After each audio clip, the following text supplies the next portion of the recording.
नमस्कार। मैं doctor Amitabh Banerjee, professor emeritus in epidemiology, और मैं यूएचओ की तरफ से आज का न्यूज़लेटर के बारे में आपको जानकारी दूंगा। 23 अगस्त 224। तो जैसे कि आपको मालूम है, हम पिछले हफ्ते से अंग्रेजी में न्यूज़लेटर तो हर हफ्ते निकालते हैं और हिंदी में भी उसका अनुवाद करते थे। तो पिछले हफ्ते से हम उसको हिंदी वाला अनुवाद हम वीडियो में अपलोड करेंगे अपने यूएचओ के न्यूज़लेटर के साथ, और उसका लिंक भी रहेगा आपको, और यूट्यूब चैनल में भी रहेगा। और आज का जो मेन जानकारी आपको इस न्यूज़लेटर में हम दे रहे हैं, समाचार पत्र में, वो मंकी पॉक्स के बारे में है। पूरा न्यूज़लेटर हम पूरे विस्तार से मंकी पॉक्स के बारे में आपको जानकारी देंगे, क्योंकि ये इसलिए हम मंकी पॉक्स के ऊपर बात करेंगे आज, क्योंकि अभी डब्ल्यूएचओ ने हाल ही में इसको public health emergency of international concern घोषित किया है। एक प्रकार से इमरजेंसी घोषित किया है, जिसमें हम आपको आंकड़े देंगे। आप लोग खुद ही इसका विचार कर सकते हो कि ये इतना बड़ा हमको इमरजेंसी है कि नहीं है। तो हम थोड़ा सा इंट्रोडक्शन दे रहे हैं इसके बारे में कि इसका क्या आम जनता को जानने के लिए क्यों जरूरी है, पूरा इस वायरस के बारे में। क्योंकि जिस हिसाब से अभी मीडिया ने चालू किया है, अभी पॉलिसी मेकर, वर्ल्ड गवर्नमेंट्स, हर जगह न्यूज़ आ रहा है कि पूरी तैयारी कर रहे हैं, एयरपोर्ट में चेक करेंगे, ये चेक करेंगे, ये सब अभी फिर से। तो इससे क्या होता है, एक आतंक फैल जाता है। और जैसे कि अभी मीडिया ने भी इसको बयान किया, deadly monkey pox, deadly deadly कहने लगा है ऐसा। इसके लिए हम आंकड़े इसके लिए बताएंगे आपको। तो समय में, और एक प्रकार से कंसिस्टेंट मैसेज, जो कि आपके आंकड़े में बेच दो, फैक्ट में, सच्चाई में, जो आपको दिया जाए, सूचना दिया जाए, ये जन में विश्वास, पब्लिक ट्रस्ट के लिए बहुत जरूरी है कोई भी क्राइसिस में। तो हम, अगर हमारा वही लक्ष्य है आज के न्यूज़ लेटर में कि हम आपको पूरा ट्रांसपेरेंट, आपका जो जानकारी है पूरा बताए, आपको ऐसे लफ्ज में बताए जो कि एक आम इंसान समझ सकता है, जो कि ज़्यादा टेक्निकल वर्ड इस्तेमाल करके, कॉमन सेंस भी फिर लग जाएगा उसमें, कोई ज़्यादा रॉकेट साइंस नहीं है। तो इस हफ्ते हम मंकी पॉक्स के बारे में बात करेंगे, जो कि डब्ल्यूएचओ 14 अगस्त पिछले हफ्ते ही डिक्लेयर किया कि ये public health emergency of international concern है। और क्यों किया, क्योंकि कुछ केसेस कॉन्गो, कॉन्गो अफ्रीका में बहुत ही एक गरीब देश है, जहाँ पे काफ़ी अनस्टेबिलिटी है और जहाँ का लिविंग कंडीशंस बहुत पुअर है। वहाँ पे मंकी पॉक्स पहले भी होते थे, और इस बार उन्होंने बताया कि बहुत ज़्यादा हो रहे हैं कॉन्गो और कुछ नेबरिंग अफ्रीकन कंट्रीज में। और कॉन्गो स्ट्रेन जो है मंकी पॉक्स का, वो कहते हैं कि नया क्लेड है, क्लेड 1 है और क्लेड 2 है। अभी 2022 में भी मंकी पॉक्स पूरे यूरोप में और यूएसए में फैल गया था। वो कहते थे कि क्लेड 2 है, जो कि इतना घातक नहीं है। अब इनका कहना है कि क्लेड 1 जो कॉन्गो में है, वो ज़्यादा खतरनाक है। अब ये भी सोचने वाली बात है कि कॉन्गो, जैसे मैंने बताया, बहुत ही गरीब देश है, वहाँ के हालत बहुत ही खराब है। मैं अभी उसके ऊपर और बताऊंगा। वहाँ पे मंकी पॉक्स बच्चों में होते हैं, बेचारे गरीब बच्चे भूखे रहते हैं, मेलनरिस्ट है, वो छोटे छोटे गिलहरी जैसे जानवर रहते हैं जंगल में, उनके सब पकड़ते हैं, उनको काटते हैं, उनको शायद खाते भी होंगे, क्योंकि वहाँ पे बहुत खाने का और इसका बहुत ये है, मेल न्यूट्रिशन है। तो उनको होता है। और क्योंकि उनको दूसरी बीमारी अभी होती है, कॉलेरा फैला हुआ है वहाँ पे कॉन्गो में, वहाँ पे मलेरिया फैला हुआ है, तो डेथ बच्चों में ऐसे ही ज़्यादा होते हैं। तो उनमें अगर मंकी पॉक्स होगा तो हो सकता है उनमें ज़्यादा ये हो रहा है। अब उसको लेके अभी चारे पूरे मीडिया ने ऐसे हाइप है कि ये जो क्लेड 1 है वो बच्चों में ज़्यादा खतरनाक है। अभी वैक्सीन भी बनाना चालू हो गया है, वैक्सीन तैयार कर लिया है, पैसा रेडी है। तो ये इसलिए जानने की जरूरी है कि इसको ठीक से इसके ऊपर शोध करना चाहिए और इसको देखना चाहिए कितना घातक है। दूसरे कंट्री में हो रहे कि नहीं, दूसरे कंट्री में बच्चे तो नहीं जंगल में खेलते हैं गिलहरी के साथ, बच्चे अपने घर में रहते हैं, बच्चे का एक्सपोजर नहीं है। और जो एडल्ट्स में हो रहा है दूसरे कंट्री में जैसे यूरोप में, या उनको क्या है कि इंटीमेट कांटेक्ट, जैसे सेक्सुअल ट्रांसमिशन से, जैसे HIV फैलता है और से जो सेक्सुअली ट्रांसमिटेड डिजीज होते हैं, उससे बॉडी फ्लूइड एक्सचेंज से होता है। तो ऐसा तो आम आदमी नहीं हाई रिस्क में होता ना, जिनके मल्टीपल सेक्स पार्टनर्स है। पर्टिकुलरली जो यूरोप में जो आउटब्रेक्स हुए थे 2022 में, वो होमोसेक्सुअल्स में हुए थे, गे सेक्स। उसके भी हम आंकड़े देंगे आपको। तो कॉन्गो में कहते हैं कि क्लेड 1 है, जो कि कहते हैं कि ज़्यादा खतरनाक है, 1B, मोर एग्रेसिव।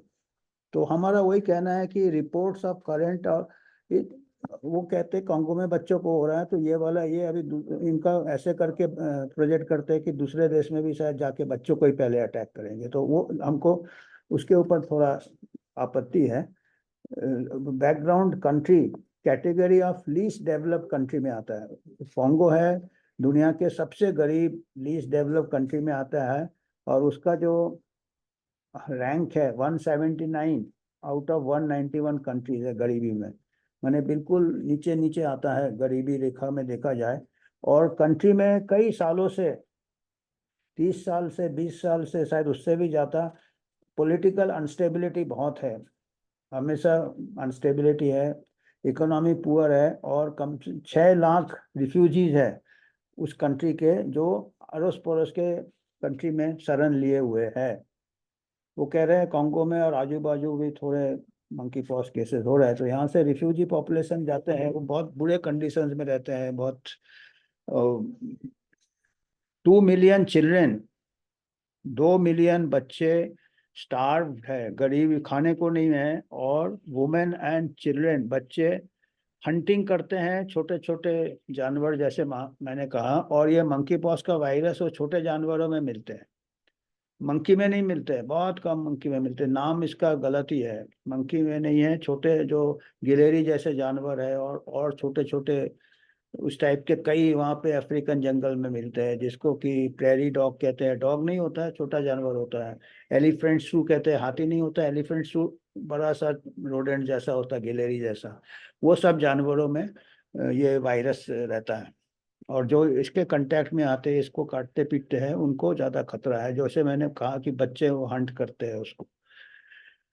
तो अभी ये मंकी पॉक्स शुरू कब हुआ, इसके बारे में जानकारी बहुत दिलचस्प है, क्योंकि इसमें काफी रहस्यमय है ये।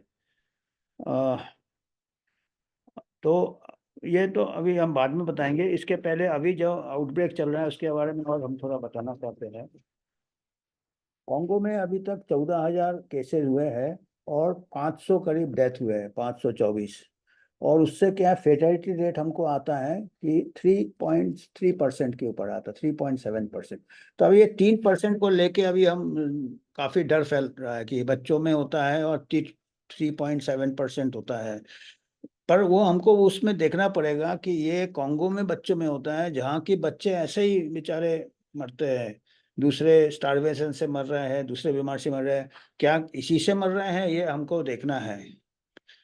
इसका साथ में हो सकता है मंकी पॉक्स भी हो सकता है।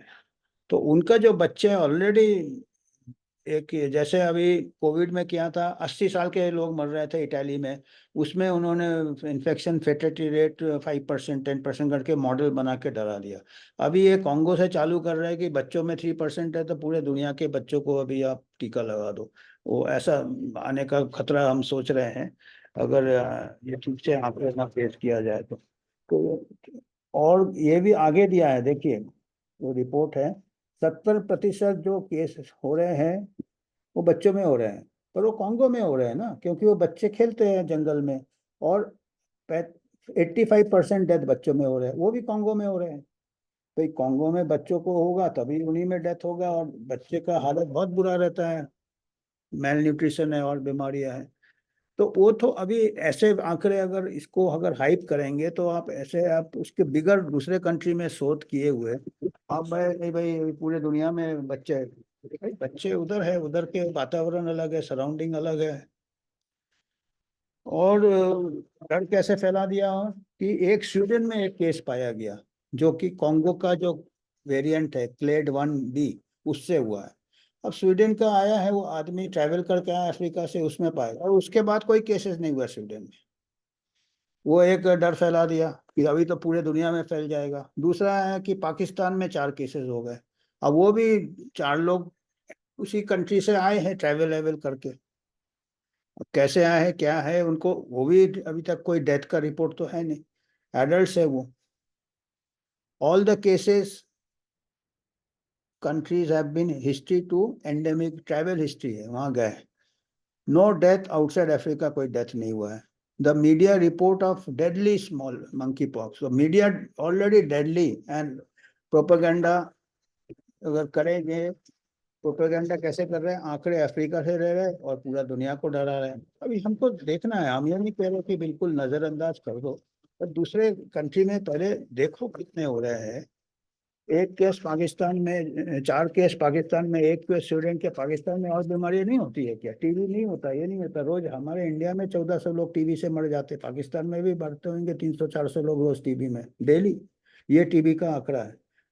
और अभी आपको शायद नहीं मालूम हो, 3 महीने से हमारे देश में टीबी के दवाई नहीं मिल रहे थे, जो कि जिससे कि 1400 लोग रोज मरते हैं, उसकी दवाई नहीं मिल रही थी। अभी इसके लिए हम फिक्र कर रहे हैं कि अब पाकिस्तान में आ गया है, एक केस इधर, 2 केस इधर, 1400 लोग रोज टीबी में हमारे देश में मरते हैं, और टीबी की दवाइयाँ नहीं थी 3 महीने के लिए। और अगर टीबी का इंटरप्ट हो जाता है तो वो ड्रग रेजिस्टेंस टीबी हो जाता है। और टीबी तो ऐसे ही फैल जाता है खांसी से, ये तो सेक्स के साथ फैल रहा है अफ्रीका के बाहर।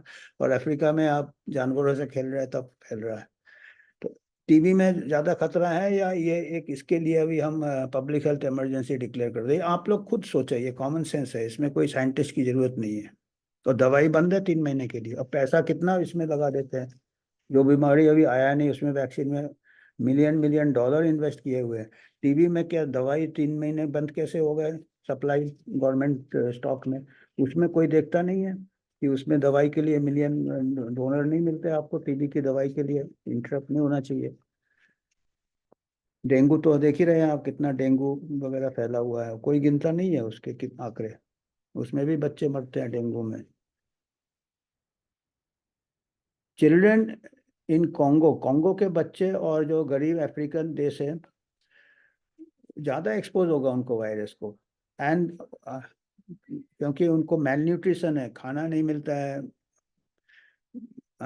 वजन कम है बहुत, और उनका इम्यूनिटी, भूखे हैं बहुत बुरी तरह, तो वो लड़ नहीं सकते। कॉलेरा और दूसरे बीमारियां भी हैं वहाँ पे, मलेरिया भी है। तो ऐसे हालत में अगर मंकी पॉक्स 3% के ऊपर अगर फेटेलिटी है, तो वो तो अलग कंडीशंस में है ना। तो ये जो हाई फेटेलिटी कॉन्गो का दूसरे कंट्री में लगाएंगे तो डर आराम से फैला सकते हैं, और डेडली वेरिएंट बोल सकते हैं। तो ये सब ओवरलुक, नज़रअंदाज करके मीडिया ने ऑलरेडी चालू कर दिया कहना कि डेडली मंकी पॉक्स फैला हुआ है। आप भी रोज देखेंगे टीवी में, इसलिए घबराइएगा नहीं। और दूसरा क्या कर रहा है मीडिया, उसका नाम पहले मंकी पॉक्स था, डब्ल्यूएचओ ने चेंज किया, अभी उसको एम पॉक्स कह रहे हैं। एम पॉक्स कह रहे हैं, और कह रहे हैं कि स्मॉल पॉक्स का फैमिली का है। अभी लोग स्मॉल पॉक्स से डरेंगे, पर स्मॉल पॉक्स को बहुत घातक होता था, 30% उसका डेथ रेट होता था। इसका करीब अफ्रीका के बाहर तो 0.1% भी नहीं है, 0.2 0.3% है, जैसे आंकड़े हैं कुछ हमारे पास अफ्रीका। और उसमें 30%, तो अभी वो स्मॉल पॉक्स का डर से एम पॉक्स, पॉक्स पॉक्स कहेंगे, स्मॉल पॉक्स कहेंगे, ये एक सोचने वाली बात है कि दोनों में बहुत फर्क है। जितना फर्क हिटलर और गांधी में था, उतना फर्क स्मॉल पॉक्स और मंकी पॉक्स में है। तो ये प्रोपेगेंडा हमको आंकड़े के साथ, एविडेंस के साथ ये करना है। हम नहीं कह रहे हैं कि अच्छे से हम इसका विस्तार करके, ये हमने सूचना पत्र बनाया है तो इसके बारे में हम बता रहे हैं। इसमें हमने लिंक्स भी दिए हैं, ये इसका भी लिंक रहेगा आपको, और यूट्यूब में मैं डाल दूंगा लिंक, तो आप इसके चेक कर सकते हो। क्योंकि ये जरूरी क्यों है, क्योंकि कोविड के दौरान आपने देखा था ऐसा इतना डर फैल गया था मीडिया से और गवर्नमेंट से, लॉकडाउन क्या हुआ, उसमें भगदड़ मच गया था एक प्रकार से, और उसमें ज्यादा लोग मर गए, और गरीबी से मर गए, लॉकडाउन से मर गए। तो हम नहीं चाहते हैं कि अभी फिर से मंकी पॉक्स का एक डर फैला दिया, वो डर में ज्यादा लोग को मिस ट्रीटमेंट, हॉस्पिटल क्राउडिंग अननेसली। आप अच्छे से देखें, अच्छे से इसको, वर्ल्ड में जब फैल रहा है वो देखें, उसका शोध करें कैसे हो रहा है नेचुरल, कैसे लोग अपने आप ठीक हो रहे हैं, इसमें कोई स्कार वार नहीं होते हैं। और इसका जैसे मैंने कहा था, इसका शुरू जैसे हुआ, कैसे पता चला मंकी पॉक्स वायरस के बारे में, बहुत ही रहस्यमय है ये।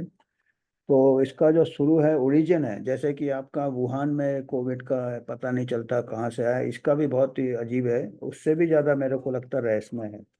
तो मंकी पॉक्स के नाम ही गलत है, क्योंकि ये बंदरों में बहुत कम पाए जाते हैं, छोटे जानवरों में पाए जाते हैं। और हो सकता है बंदर को भी, जैसे आदमी को हो जाता है एक्सीडेंट से, तो उनको भी एक्सीडेंट से इन्फेक्शन हो सकता है। और इसको नाम क्यों मंकी पॉक्स इसका पड़ा, क्योंकि एक कोई कोपेनहेगन डेनमार्क में, जो यूरोप में है, एक देश में, एक प्रयोगशाला में इसको एक बंदर से आइसोलेट किया। वो बंदर कहाँ से इंपोर्ट किया था? सिंगापुर से, मैकाकी मंकी, जो कि बंदर में नहीं पाया जाता, पर वो बंदर से वो प्रयोगशाला में, लैब में वायरस मिला। और लैब में किस चीज का रिसर्च हो रहा था? पोलियो वायरस का रिसर्च हो रहा था। तो ये तो कुछ कुछ फिट ही नहीं हो रहा है कि ये बंदर में कैसे मिला, ये मंकी पॉक्स आइसोलेट हुआ, और रिसर्च पोलियो वायरस में हो रहा था, कोई इसका कनेक्शन ही नहीं है इस वायरस के साथ। पॉक्स वायरस है ये, जो पॉक्स वायरस ग्रुप में आता है। तो ये बहुत, ये कब हुआ? 1958 में, आज से करीब 70 साल पहले, 65 साल पहले, 1958 में ये लैब में हुआ। उसके बाद सब भूल गए, इसके बारे में कोई बातचीत नहीं हुआ। बताइए, 58 में, 60 साल से वायरस है, कुछ नहीं हुआ, और अचानक अभी इतना कुछ हो रहा है। ये भी एक रहस्यमय है। लैब में पता नहीं क्या क्या हो रहा है पूरे दुनिया में, लैब में। और अभी नेचर में कहाँ मिलता है, प्रकृति में ये, जैसे मैंने कहा, छोटे जानवरों में मिलते हैं, गिलहरी जैसे जानवरों में। और ये स्मॉल पॉक्स वायरस के फैमिली में है, तो इसलिए फैमिली में है, पर डरने की बात नहीं है। ये स्मॉल पॉक्स से बहुत ही माइल्ड है। एक फैमिली में कई भाई होते हैं, हर भाई एक से नहीं होते, एक गुस्सा वाला होता है, एक हल्का होता है, तो ये हल्के वाले में आता है। और उसके क्या होते हैं, बुखार होता है, रैश होते हैं, थोड़ा स्मॉल पॉक्स जैसे होते हैं रैश, थोड़ा पानी भरा, जैसे चिकन पॉक्स और स्मॉल पॉक्स के बीचों बीच। और अपने आप ठीक हो जाता है। और केस फैटेलिटी 0 to 10% है अफ्रीका में, और 10% है तो बहुत ही बुरे हाल में, जैसे मैंने बताया कंडीशंस में। आज के तारीख में 3% बता रहे हैं कॉन्गो में, पर पूरे वर्ल्ड में 3% नहीं होगा, क्योंकि दूसरे जगह कंडीशंस अच्छे हैं, हेल्थ केयर है, न्यूट्रिशन है। आउटसाइड अफ्रीका नियर जीरो के करीब आता है, बेटर खाना पीना और हेल्थ केयर फैसिलिटीज है। कॉन्गो में हेल्थ केयर फैसिलिटीज का भी बुरा हाल है। अब वो हेल्थ केयर फैसिलिटीज है, वहाँ वैक्सीन लगाने की सोच रहे हैं।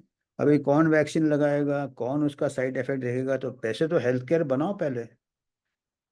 वो अभी वो अपना वो बता रहे हैं फिलेंथ्रोपी, अफ्रीका में वैक्सीन देंगे कॉन्गो में। Incubation period of monkey pox, उसका इंक्यूबेशन पीरियड में, जब आपका वायरस आपके बॉडी में प्रवेश होता है और सिम्टम्स आते हैं, करीब 2 हफ्ते है, 14 डेज है, 2 वीक्स।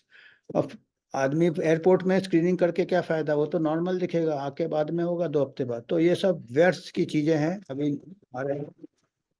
और हैरेसमेंट ज्यादा होता है, फीवर होता है, रैश होता है 2 हफ्ते बाद।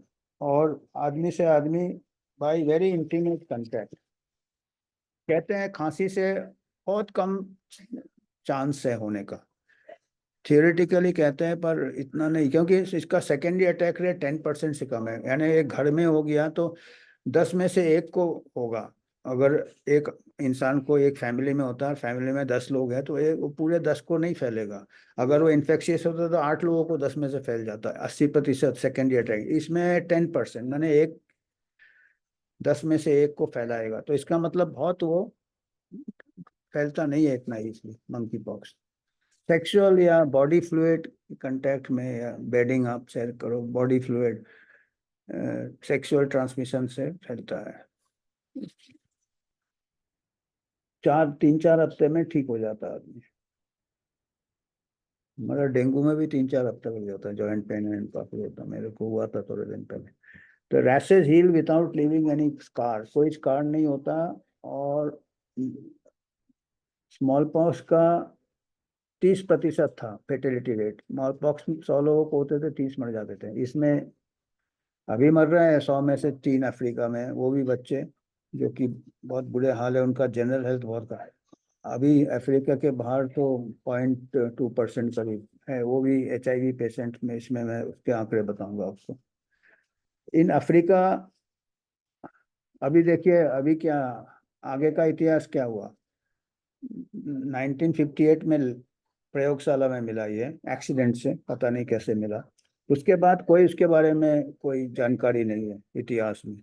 उसके बाद क्या हुआ था 1970 में, 1970 और 1980 के बीच स्मॉल पॉक्स का इरेडिकेशन चल रहा था पूरा दुनिया से, स्मॉल पॉक्स का, और अच्छे से चला, और बाद में इरेडिकेट हो भी गया वैक्सीनेशन कर, स्मॉल पॉक्स वैक्सीनेशन से स्मॉल पॉक्स का इरेडिकेशन हुआ। हालांकि वैक्सीन का काफ़ी साइड इफेक्ट था, स्मॉल पॉक्स वैक्सीन में साइड इफेक्ट काफ़ी होते हैं, पर स्मॉल पॉक्स बीमारी बहुत ज़्यादा खतरनाक था, 30% था। तो हम साइड इफेक्ट को बेनिफिट रिस्क से ज़्यादा है स्मॉल पॉक्स के केस में था। हमको हर डिजीज को देखना है, हम ऐसे वैक्सीन अच्छा है या बुरा है नहीं कह सकते, डिजीज स्मॉल पॉक्स में ज़्यादा। तो उस टाइम क्या, जब केसेस खत्म हो रहे थे स्मॉल पॉक्स का, तो आखिरी केस तक ढूंढना जरूरी था। तो हर पूरे दुनिया में हर घर में जा रहे थे वर्कर्स, और पूछ रहे थे वे किसी को रैश है कि नहीं स्मॉल पॉक्स। तो ऐसे में उसी टाइम अफ्रीका में, कॉन्गो में और कुछ अफ्रीकन कंट्रीज में दूसरे इस टाइप के पॉक्स मिले, और पहले तो लोगों ने सोचा शायद ये स्मॉल पॉक्स है। जब उनको छानबीन किया पता चला नहीं, वो स्मॉल पॉक्स नहीं था, वो मंकी पॉक्स है, और वो अपने आप ठीक हो जाता था। कोई ने नहीं चिंता किया। वो 1970s में पाए गए, फिर सब भूल गए, चलो अफ्रीका में हो रहा है और लोग ठीक हो रहे हैं। और 1980 में WHO ने काफी सीरोलॉजिकल एंटीबॉडी स्टडी किया था बंदरों में, सोचा शायद प्रयोगशाला में बंदर में मिला, इधर भी बंदर में, पर उनको बहुत कम बंदर में मिले, और चूहे में, गिलहरी में, छोटे छोटे जानवरों में, एलिफेंट शूज में ऐसे मिले उनको। मैक्सिमम जो एंटीबॉडी था, यानी वो फैला रहे थे मतलब। और जो केसेस हुए 75% वर अमंग गरीब बच्चे, पुअर चिल्ड्रेन, जो कि ये जानवरों के नजदीक रह रहे थे और उनको हैंडल कर रहे थे। तो देखिए ना, ये तो बिल्कुल है कि वो बच्चे जो रोडेंट से खेल रहे थे उनमें मिले थे उस टाइम भी 1970s में। तो चल रहा है वहाँ पे, गरीबी है, लोग छोटे छोटे जानवर पकड़ते हैं बच्चे। और हाउस टू हाउस में ट्रांसमिशन जैसे मरा 10% था, तो ये एक्चुअली एनिमल से मेन हो रहा था। और अभी वो थोड़ा मॉडिफाई हुआ, सेक्सुअल ट्रांसमिशन बॉडी फ्लूइड से। दूसरे देश में क्या क्या इसका इतिहास क्या है। 2003 में मंकी पॉक्स USA में पाए गए, 2003 में, देखिए। 70 में अफ्रीका में देखे, उसके बाद फिर 30 साल 35 साल बीत गए। और वो क्या हुआ, वो इंपोर्ट किए थे कुछ छोटे जानवर, प्रेरी डॉग्स कहते हैं, स्मॉल रोडेंट्स, अफ्रीका से आए थे कुछ जानवर, उसके जरिए कहते हैं कि आए होंगे। और उसमें ज्यादा नहीं केस हुए, ज्यादा फैला भी नहीं, अमेरिका में कुछ केसेस हुए थे 2003 में। अब इससे बाद अभी 2022 में, पिछले 2 साल पहले, मई, जून जुलाई में बहुत सारे केसेस अचानक अफ्रीका में, जैसे अफ्रीका के बाहर यूरोप और USA में बहुत जगह बहुत केसेस होने लगे। और ये इसका और रहस्य क्या है कि इकट्ठे सब देश में केस हो रहे थे। अभी जैसे अगर कोई संक्रामक बीमारी होती है, एक को होता, दूसरे को जाता, घर में, फिर कॉलोनी में जाता, फिर दूसरे कंट्री में जाता, फिर ऐसे ऐसे करके जाता है। अब इकट्ठे सोना मतलब ये तो क्या वजह है, कोई कॉमन एक्सपोजर है पूरे कंट्री में इकट्ठे। क्योंकि अगर कम्युनिकेबल डिजीज होगा तो एक एक करके फैलेगा, तो ये एक बड़ा बहुत रहस्य है। क्योंकि उस टाइम कोविड का भी पैंडेमिक हुआ था, उस टाइम वैक्सीन भी रोल आउट किया था, और वैक्सीन इम्यूनिटी को दबाता है। अब पता नहीं कि कुछ दबा हुआ था या कुछ ये इसका इम्यूनिटी कम हो के बोलते हैं, ऑलरेडी थे, ये कुछ नहीं, इसके ऊपर शोध करना चाहिए। अभी हमारे बड़े बड़े और WHO CDC ये नहीं करके सीधा खाली वैक्सीन पे चले जाते हैं आजकल। हमको ये सब देखना है कि क्यों हुआ, ये पैटर्न बहुत अनयूजुअल है। तो ये एक रहस्य है।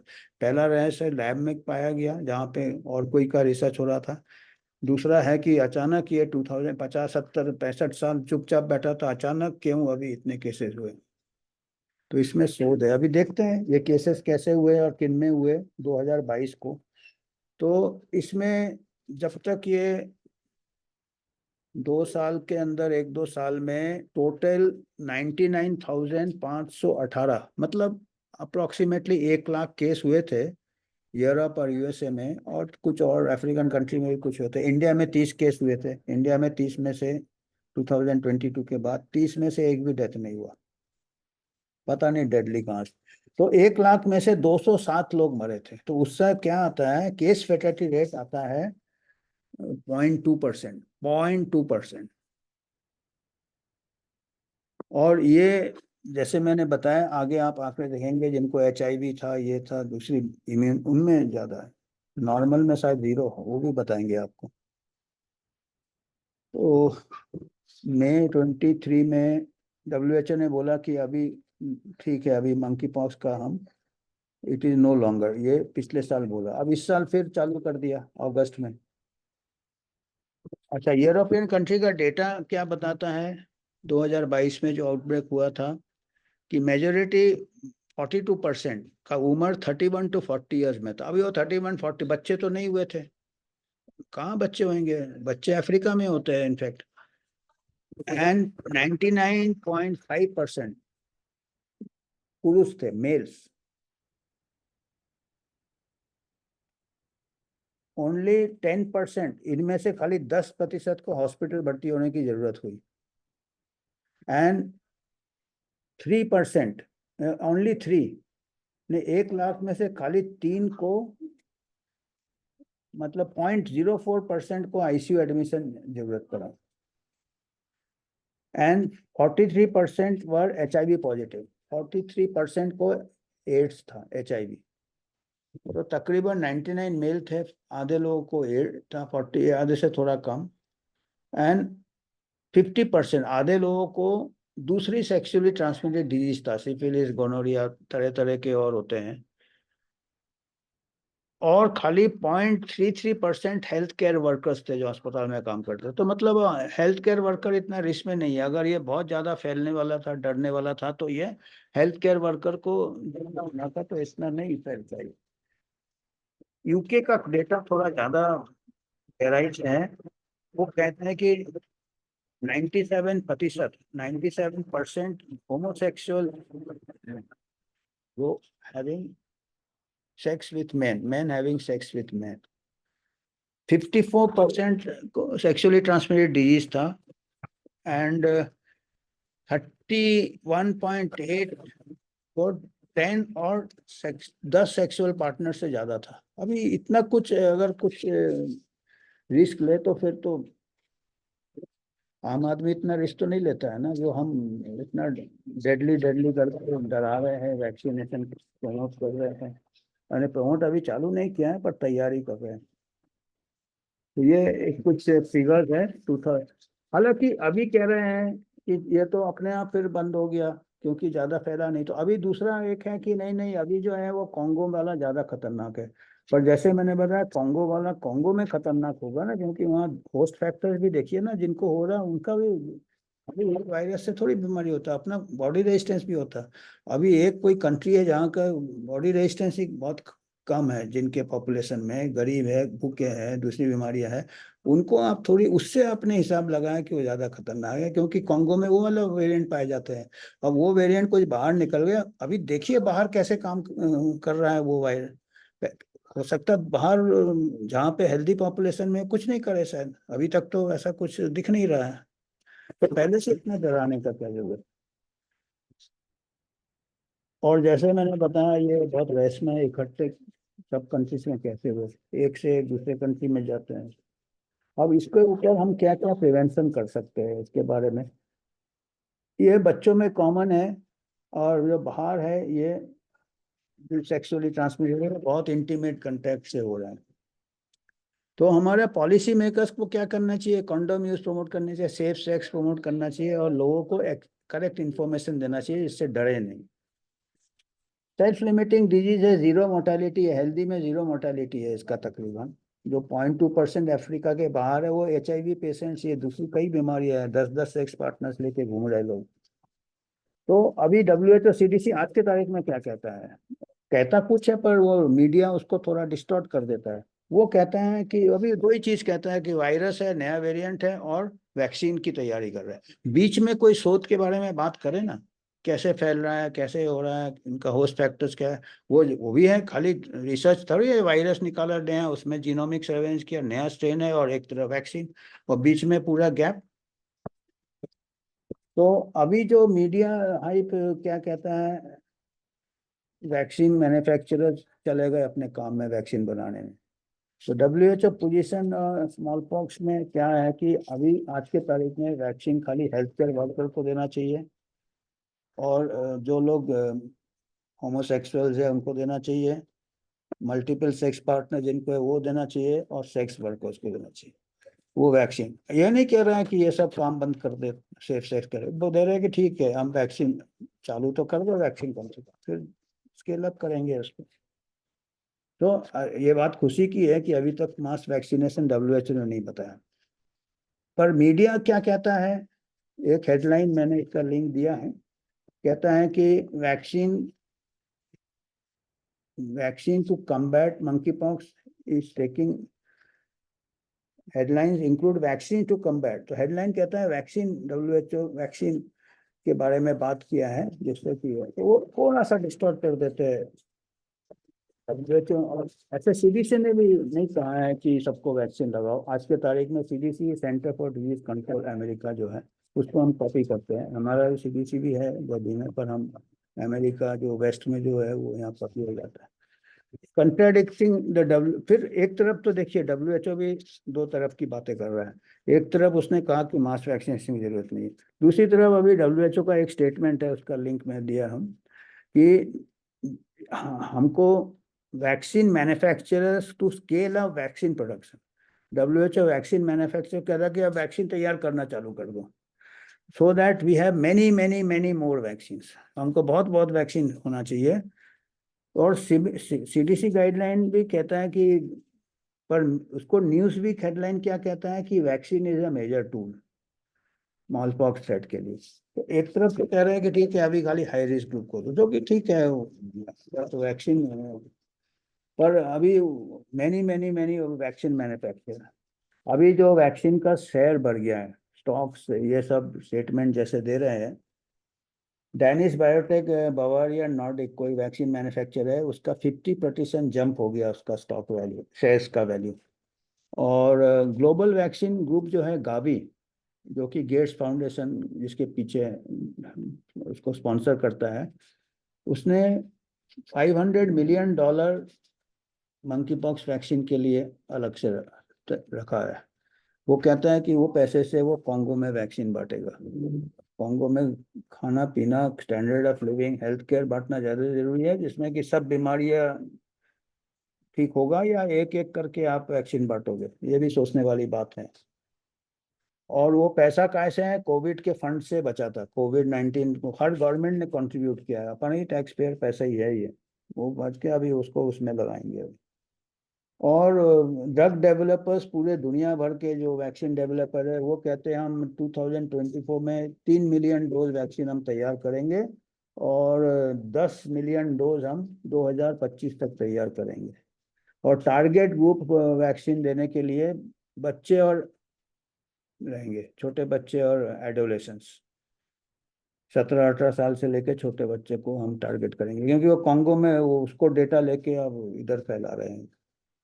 तो हमको यूएचओ, यूनिवर्सल हेल्थ प्रोग्राम की तरफ से मैं ये न्यूज़लेटर पढ़ रहा हूँ। यूएचओ का ये फिक्र है कि इसमें रिसर्च और इन पैसा जो लगाया जा रहा है, वो जैसे मैंने बताया था, जो नेचुरल हिस्ट्री ऑफ डिजीज, बीमारी कैसे फैल रहा है, क्या हो रहा है, कैसे ठीक हो रहे हैं, जो कि अपने आप ठीक हो रहा है, और उसमें नहीं लगा के वो खाली वैक्सीन और वायरस के नए स्ट्रेन में लगा रहे हैं। ठीक है नए स्ट्रेन में लगाओ, पर उसको डराओ मत ना, उसको पहले देखो, रिसर्च करो कम्युनिटी में नया स्ट्रेन कैसे फैलता है। मैं जैसे पहले भी बोल चुका हूँ, नए स्ट्रेन अडेप्ट हो जाते हैं, वो डार्विन्स लॉ है वो, इतना जरूरी नहीं है नया स्ट्रेन है। तो हम कहते हैं कि ये सब, यूएचओ का मानना है कि ये सब मैं नहीं पैसा करके कॉन्गो में दूसरे जो बच्चे का कंडीशन है, जो कि छोटे जानवरों के साथ कांटेक्ट में आ रहे हैं गरीबी के लिए, और दूसरी बीमारी है कॉलेरा मलेरिया, तो इनका लिविंग कंडीशंस को इम्प्रूव करे। अगर गेट्स फाउंडेशन को इतना फिक्र है तो इनका पहले लिविंग कंडीशन, हेल्थ इंफ्रास्ट्रक्चर बनाए, तब वैक्सीन शायद जरूरत हो तो लगाए, क्योंकि साइड इफेक्ट देखेंगे कि हमको पब्लिक हेल्थ इंफ्रास्ट्रक्चर चाहिए, जो कि कॉन्गो में है नहीं। वैक्सीन का साइड इफेक्ट कौन देखेगा? हाई रेट ऑफ मोबिलिटी और मोर्टेलिटी, जो बीमार हो रहे बच्चे और मर रहे हैं कॉन्गो में, कुछ बच्चे से 3%, वो पैनिक क्रिएट करके आप दूसरे देशों के लोगों को भी डराओगे, तो ये गलत है। और इसमें क्या होगा कि जो दूसरे कॉन्फ्लिक्ट ऑफ इंटरेस्ट वाले होंगे ऐसे वैक्सीन में, वो इसका फायदा उठाएंगे। और अभी का वैक्सीन क्या है इसके, ये स्मॉल पॉक्स वैक्सीन को थोड़ा सा एक ही फैमिली का है, जैसे बताया था पहले के स्मॉल पॉक्स वैक्सीन के बहुत स्टॉक पड़े थे, और उसको थोड़ा मॉडिफाई करके उसको मंकी पॉक्स से, और स्मॉल पॉक्स वैक्सीन के मैंने बताया ना साइड इफेक्ट थे, तो वो स्मॉल पॉक्स के लिए ठीक था जहाँ 30% था, 1 से 3% भी साइड इफेक्ट, पर मंकी पॉक्स में ऐसे ही हेल्दी पर्सन में मोर्टेलिटी नहीं हो रहा है। तो उसमें अगर हम वैक्सीन उसको इमरजेंसी यूज ऑथराइजेशन की सोच रहे हैं, वो कैसे हम सोच सकते हैं? जो डिजीज इतना सेल्फ लिमिटिंग है, उसको बिगर अच्छा रिसर्च करके हम एक से दूसरे में लगा रहे हैं। तो हालांकि ये कन्वेंशनल वैक्सीन है, तो इसके ऊपर जो south Africa vaccine injury medico legal study group है, एक एनजीओ है, south Africa vaccine injury medico legal study group, उन्होंने कुछ चिंता प्रकट किया है वैक्सीन के ऊपर। रोल आउट ऑफ स्मॉल क्या एमपॉक्स वैक्सीन, उन्होंने कहा है कि वो तो अफ्रीका के जो सीडीसी है, गवर्नमेंट ऑफिशियल है, उन्होंने डिक्लेयर कर दिया पब्लिक हेल्थ में, डब्ल्यूएचओ ने जैसे डिक्लेयर किया, पर वो इसके मत में सहमत नहीं दे रहे हैं। वो कह रहे हैं कि वो इसको सपोर्ट नहीं करते हैं, डब्ल्यूएचओ को भी नहीं सपोर्ट करते हैं कि ये ग्लोबल हेल्थ इमरजेंसी है मंकी पॉक्स।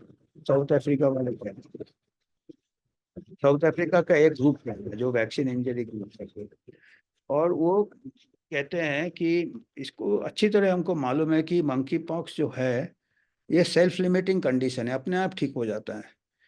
इसके लिए वैक्सीन की जरूरत क्यों है? जो बीमारी अपने आप हेल्दी पर्सन में, अगर जिसका ओवर है और हेल्थ अच्छा है, जिसका इम्यून सिस्टम अच्छा है, उसको वैक्सीन की जरूरत क्यों रहेगी? वो ऑब्जेक्ट करते हैं उसको कि साइंटिफिक एविडेंस, अभी आज के तारीख में जो साइंस है वो कहता नहीं है इसको इमरजेंसी रोल आउट, एक रिपर्पस स्मॉल पॉक्स वैक्सीन को, कि स्मॉल पॉक्स वैक्सीन को चेंज करके आप उसको मंकी पॉक्स वैक्सीन बना दो और पूरे अफ्रीका में लगा दो। वो इसके ऊपर इनको काफी चिंता है कि ऐसा नहीं करना चाहिए, इतने सालों से हो रहा है, उनका जनरल हेल्थ इम्प्रूव करेंगे तो अपने आप वहाँ पे। और और क्या उनके ये है ऑब्जेक्शन है, वो सवाल पूछते हैं कि आपके पास सही आंकड़े हैं क्या कॉन्गो के, क्योंकि जैसे मैंने बताया कॉन्गो में ऐसे ही हेल्थ सर्विसेज नहीं है, अनस्टेबिलिटी है, पॉलिटिकल अनस्टेबिलिटी है। तो ये जो आंकड़े लिए आपने जिससे कह रहे हैं कि ये ज़्यादा है, तो उसका ऑथेंटिसिटी क्या है, कितने सही है वो? और उसका कोई डेथ की कंफर्म किए कि वो मंकी पॉक्स से है कि और कोई बीमारी से है और कोई वजह से है, उसका आपने पोस्टमार्टम किया? ये सवाल पूछा है। जैसे कोविड के टाइम में ही हुआ था, जिसका भी आरटीपीसीआर पॉजिटिव है उसको कोविड डेथ कर देते, तो वही ये पूछ रहे हैं एक प्रकार से। उस टाइम अभी देखिए कोविड के टाइम एल्डरली का डेटा लिया था, डेवलप्ड कंट्री से 80-90 ईयर लोग मर रहे थे और पूरा इतना ज़्यादा है। अभी वो दूसरे एंड से चालू किया, अफ्रीका से चालू किया, जहाँ बेचारे बच्चे बहुत ऐसे होते हैं, स्टार्व्ड बच्चे होते हैं, मेलन्यूरिस्ड होते हैं, और जैसे मैंने बताया कॉन्गो का सबसे बुरा हाल है। उधर का बच्चे का डेटा लग के अभी आप पूरा कल शायद कोई मॉडल भी बना दे इसके ऊपर। तो वो ऐसा पूछ रहे हैं कि इसके ऊपर आप सवाल कर रहे हैं कि आपने कैसे आंकड़े कलेक्ट किए और कंफर्म कैसे किए कि और वो आम जनता को चेतावनी देते हैं कि कोई भी वैक्सीन का रिस्क रह सकता है। और मैंने जैसे कहा है कि स्मॉल पॉक्स वैक्सीन का रिस्क ज़्यादा था, पर स्मॉल पॉक्स बीमारी ज़्यादा था। और मंकी पॉक्स वैक्सीन का भी थोड़ा बहुत रिस्क तो रहेगा, और उसका कितना असर करेगा और कितना सेफ है, अभी तक कोई ट्रायल नहीं हुआ है स्मॉल पॉक्स वैक्सीन का, जो मंकी पॉक्स। सो इसी मुद्दे के ऊपर, जिसका साइड इफेक्ट आज तक आपका कोई ट्रायल नहीं किया है, बेनिफिट कर, तो उसको अननोन साइड इफेक्ट है, अननोन फायदा है, उसके लिए कोई जस्टिफिकेशन नहीं है वैक्सीन देने का। और वो आम जनता को बोलती है कि वो अपना खुद का डिसीजन लेने का ये पावर रखे अपने पास, ह्यूमन राइट्स, ऑटोनॉमी एंड बिगर सोचे समझे इसके लिए अनुमति ना दे कि उनको वैक्सीनेशन के लिए बिगर सोचे समझे। वो अपनी मर्जी है, अगर सोचे समझे लगाए, पर जैसे कि अगर ऐसे जैसे वैक्सीन मैंडेट बना दिया था कोविड, ऐसे अपोज करने का बता रहे हैं ये। अगर आपको थोड़ा भी है तो आपको नहीं लेना चाहिए, थोड़ा भी आपको शंका है तो। हालांकि WHO कहेगा इससे वैक्सीन हेजिटेंसी है वगैरह वो सब। और यूएचओ, ये न्यूज़लेटर जैसे मैंने बताया, समाचार पत्र यूएचओ की तरफ से है, मैं यूएचओ का मेंबर हूँ। तो यूएचओ भी ये सब पॉइंट से सहमति देता है अपना। और हमारे कुछ इंडियन एक्सपर्ट्स ने भी WHO को सवाल किए हैं कि इसको आप किस बेस पे, इसका भी लिंक हम देंगे आपको।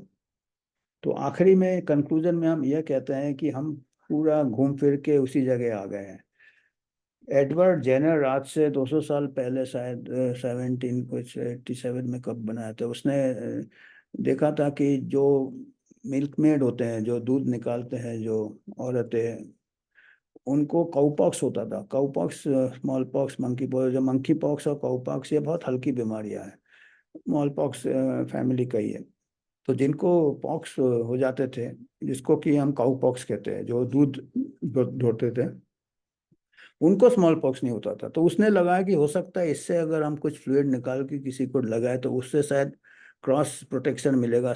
तो उसने ऐसे एक जो लेडी थी जिसको कि काउ पॉक्स था, उसके वेसाइकल जो रैश थे उससे उसने उसका फ्लूइड निकाल के एक बच्चे में, 12 साल के बच्चे में लगाया, और फिर देखा उसको स्मॉल पॉक्स से बच गया, वो स्मॉल पॉक्स नहीं हुआ।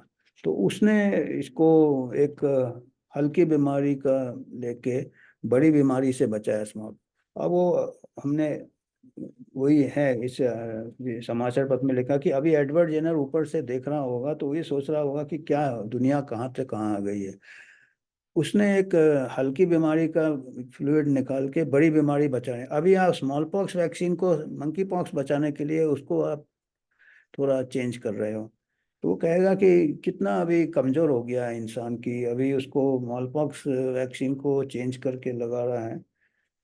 तो वही, ये समाचार पत्र एंड में यही कहता है कि ऐसे तो कई वायरसेस रोज आविष्कार होंगे, कई है, हजारों वायरस हम हैं, हजारों वैक्सीन निकालेंगे। तो ऐसे करेंगे तो क्या हमको हजारों वैक्सीन लेने पड़ेंगे? तो ये सब आप लोग खुद सोचें, आप लोग खुद इसका ये करें। तो इतना ही है इस समाचार पत्र में। तो पूरा कोविड, इसके कोविड के बाद अभी जो मंकी पॉक्स का ये दिया है इमरजेंसी, इसके लिए जन को, आम जनता को मालूम होना चाहिए इसके बारे में। तो ये हम अपना वेबसाइट में भी डालेंगे। धन्यवाद।